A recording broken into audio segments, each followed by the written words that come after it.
Excuse me if I'm not looking directly into the camera, because I'm looking directly at my face, because I want to make sure that I can...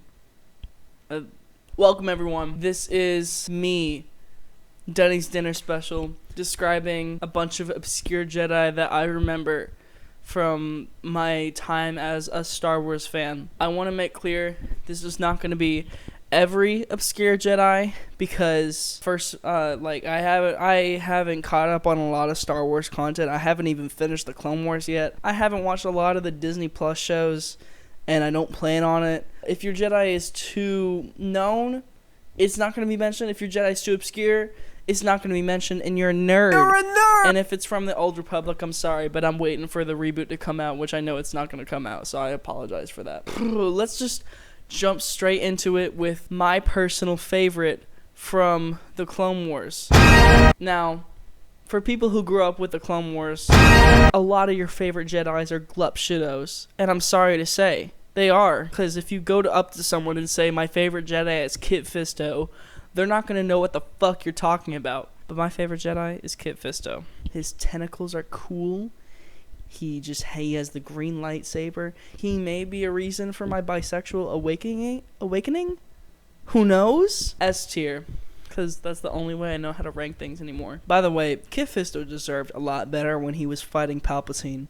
He dies in the most... By the way, his interpretation in the Clone Wars is like one of the most drastic jumps in quality. In the actual live-action prequels, he gets the one scene where he smiles at the battle droid when he kills him, and then he dies to Palpatine. That's it. That's the extent. For such a good character design, is such a good character. I love Kit Fisto. By the way, Beetle Moses, his comic on Kit Fisto has completely ruined my interpretation, because now every time I think of him, I just think of that one comic. So, Plo Koon. I like that his character design doesn't have a mouth.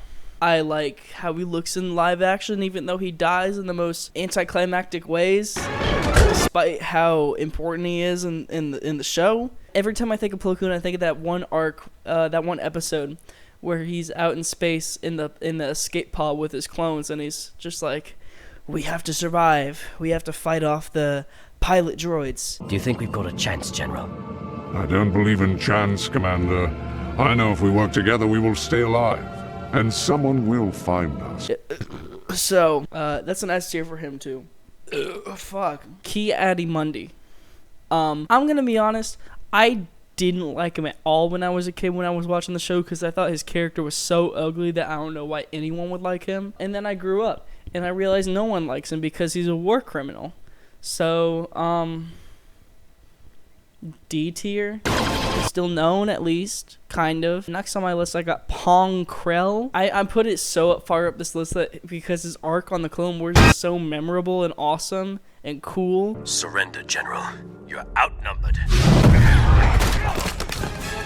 dare to attack a Jedi! He deserves to be way higher up than the other Jedi that are like actually kind of known. So Pong Krell gets an A tier. Next, I have Luminara Unduli. Now, this is kind of a weird one, because I remember who she is, but I can't remember anything that she does in the Clone Wars. Like, I feel like the only thing I remember from the show that she does is the Jedi think that she's imprisoned, but she's actually not, and it's a trick from the Separatists, and then Ahsoka, I think, gets captured. I think that's it. I'm going to have to give her C tier because I can't remember a single thing she did. But, on the other hand, her Padawan, Barriss Offee, gets a B tier because I can't remember anything she does in the actual show except betray the Jedi and become a Sith for in the Imperials. I think she becomes an Inquisitor. I forgot. I don't really remember. But that doesn't really count as being a Jedi, so I'm going to have to give her B tier just by default. Next, I have Aayla Secura. Again, one of those Jedi that, like, I feel everyone knows what she looks like. I feel like she's one of the more known obscure Jedi from the show and from the prequels. I can't remember a single arc that she's in the show. I think she had that one thing where she's controlling all the yellow clone troopers. Or maybe I'm just thinking about when she dies. I think she's cool, so I'm going to give her B tier. Next I have Luke Skywalker. Never heard of him. D tier. Next, I have Nadar Veb. Yeah, if you don't know Nadar Veb, you're missing out. He dies to Grievous. He's Kit Fisto's Padawan. Nadar! I have been waiting for this. He's in one episode. I have been waiting for this. How do you not know him? A tier. Next, I have Coleman Trebor, who appears for, I think, like a whole 15 seconds in the prequels. He sits around, and then he walks in one scene, and then he tries to kill Dooku, but then Jango Fett kills him, which is probably more screen time than Yariel Poof, so I'm gonna have to give him B tier by default for at least trying to kill Dooku. Next I have Jocasta Nu. Jocasta Nu, that's what her name is. She's the librarian, but I think she's chill. You know, I feel like it's kind of an underrepresented position in the Jedi Council. You can be a librarian. You can be anything you want. You don't need to be sitting on the top of that big tower in the square building where Mace Windu is at. You don't need to be there. You can be in the archives. B tier. No, A tier, actually. Jocasta Nu is my go. Next, we have Yaddle. So imagine Yoda. Put Yoda in a wig. That's Yaddle. C tier. Next is Grogu. Grogu, probably the most known on the entire list, which is kind of funny to think about. Probably, like, hold on. Cracking open another one. Grogu is probably the most known character on this entire list, which is kind of funny because he was introduced in like 2019, 2020 if you're squinting hard enough. It's Baby Yoda.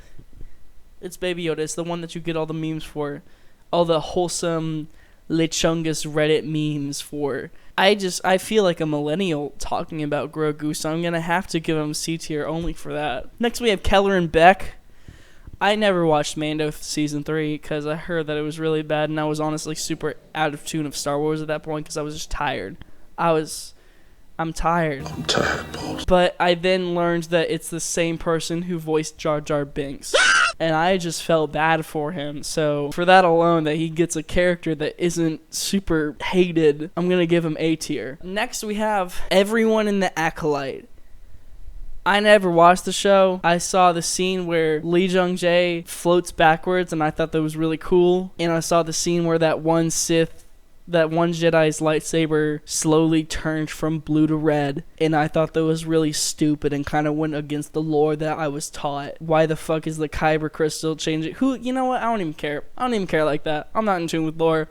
D tier. I don't even care like that. Ima Gun D. That's, I'm told by Wikipedia that he's at Ryloth and dies there. So I think it's the arc where Obi-Wan saves a bunch of orphans on that one planet against Wat Tambor, if I'm not mistaken. Whatever. He's alright in Galaxy Heroes. I'll give him a C tier. Next we have Saesee Tiin. Actually kind of like a big one, to be honest. I'm pretty sure in the lore he like can read minds. There's like a whole thing with Palpatine's arrest, but in Legends where he read Palpatine's mind, and Palpatine was like, "You're gonna die, and all your friends are gonna die," and he was like super scared and shitting his pants and everything. That's pretty cool and scary, but where was that? He just kind of got slashed and died. He got his own Lego set, and his character design's pretty cool, so I'm gonna give him a B tier. Next on this list, I have Dooku, but Jedi this time. So it's Count Dooku, but he doesn't turn into Darth Tyrannus yet, and he kills Yaddle. C tier. Next, I'll give who the fuck? Soars Bandim. I don't even remember adding this person. Oh, it's the person in Revenge of the Sith. It's the youngling that says, "Master Skywalker, there's too many of them. What are we going to do?" I'll give him A tier for his line delivery. Next week, Zet Jacasa? The fuck was I? Oh, okay. So Zet Jacasa is the Jedi youngling in Revenge of the Sith that flips over a couple of stormtroopers and kills a few, but then gets gunned down in front of Bail Organa. Oh shit! It's time to bail out. Which ultimately leads Bail Organa to realize that now the Republic is bad and flees to Alderaan, and then a couple years later dies because Alderaan blows up, because Grey Moff Tarkin blew it up, because Princess Leia told him the coordinates because she thought that Grey Moff Tarkin could be trusted. Zet Jakasa, I'll give him B tier. I thought his flip was pretty cool. Yarael Poof. If you're a Star Wars fan, if you've ever watched a Star Wars movie and you don't know who Yarael Poof is, you're living under a fucking rock, okay? He went to go get the pizza for the Jedi Council, but he couldn't get calamari because he didn't realize that Mon Calamari were people. Hey everyone, I'm Yoda. Talk weird, I do. All bits aside, the only reason that Yarael Poof is relevant is because of that one robot chicken bit. It's hilarious how he was introduced in Phantom Menace. They had what, like 6 seasons of the Clone Wars, and not once did they put him in that show. So for that just like really funny incident, I'm gonna give him C tier. Next, I have Singe Ralig, which I also don't remember adding to this list. Sin Dralig, Force-sensitive human male Jedi Master who served on the Jedi Order as Battle Master and Chief of Security, disrespectfully nicknamed the Troll, and was killed by Darth Vader during his attack on the Jedi Temple. F. Next, I have Bondo Reams. S tier. Next, I have the Temple Guard, which is kind of cheating because like there's a lot of them. It's not just one Jedi. I think their character design is really cool, and I like that they have the yellow lightsaber. They should have just kept that for the Temple Guards instead of Rey. No shade, because that's kind of J.J. Abrams' fault and not Daisy Ridley's fault. Temple Guard is A tier. Next, I have Jaro Topple. Jaro Topple was Cal Kestis's Jedi Master in not Jedi Survivor, Fallen Order. It was Cal Kestis' master in Fallen Order. That game was really fun, and actually now that I think about it, I think Jaro Topple was really cool because he had the double-bladed lightsaber and he looks like Zeb from Rebels. So I'm gonna give him A tier because he deserves it. He got gunned down by clone troopers after we were talking all friendly with them, and it was really, really sad. It's okay. I believe it once Master DePaul says so. Speaking of your master. Oh yeah, I better go. And you know, on the same note, Seer Junda, every single side character in Fallen Order was really, really cool, but Seer Junda was just a good character. I thought it was really cool how she used to be a Jedi and that she had to flee from Order 66. That whole game is really fun. S tier for her. Oh, Shaq T. Okay, so I just feel bad for Shaq T because I feel like all of her really cool lore is not canon anymore. Like, I remember the deleted scene in Revenge of the Sith where I think Grievous kills her on the Malevolence after they capture Anakin and Palpatine and Obi-Wan in the blast shield. I thought that was pretty cool. I don't know why they didn't include that in the movie. And she was also in The Force Unleashed, but that's not canon anymore. So not even out of pity. I just think her character design is cool. I'm just gonna give her S tier. And you know what? Now that I think about it, Starkiller, S tier. Those games are fun. I'm pretty sure he turns into a Jedi. I forgot. I just remember the poster. He has a blue lightsaber. And I like the voice actor because he's a big Star Wars nerd. And says, Kenobi! S tier for him. S tier for Starkiller. The younglings in that one Clone Wars arc where Ahsoka saves the younglings, I think from Bosk. I forgot. I think one of them was a Wookiee. Pablo Jill. If you don't know Pablo Jill, which I'm definitely not looking up right now, then you're living under a rock. Because he was there for the Battle of Geonosis, where they took over the... Why am I getting into this? Pablo Jill is the one with eyes on the side of his forehead. So I'm going to give him B tier for that. And the last one on this list is the one that looks like a goat. I don't remember his name for the life of me, and I didn't want to look it up because of this bit specifically. I'm pretty sure he has a bit with Ahsoka. Not a bit, an arc with Ahsoka in the Clone Wars in the early seasons where he like pulls his lightsaber out of a sheath that looks like it would hold a cane. It was something like that. He was cool. He died. A tier.